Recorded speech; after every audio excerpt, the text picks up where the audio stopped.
everywhere, and they're absolutely horrifying.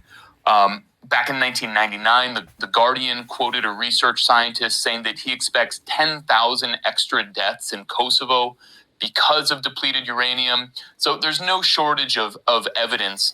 And it seems to me uncontroversial to say that this is extremely dangerous in the long term for the civilian populations in the Donbass, where this will be used, which of course explains why we get this stern warning from the Russian side.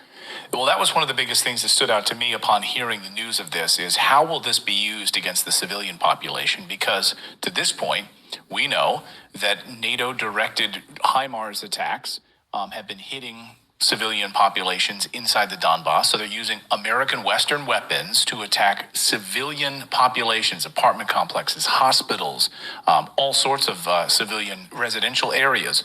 So how will these be used? I can only imagine that these would be used in civilian populations, and what kind of a lasting effect.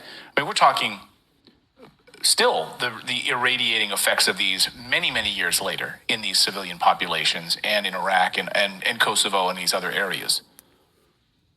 Exactly. I mean, it's not a secret at this point, and we've seen the horrible videos of standard munitions that are used on the downtown civilian areas anywhere in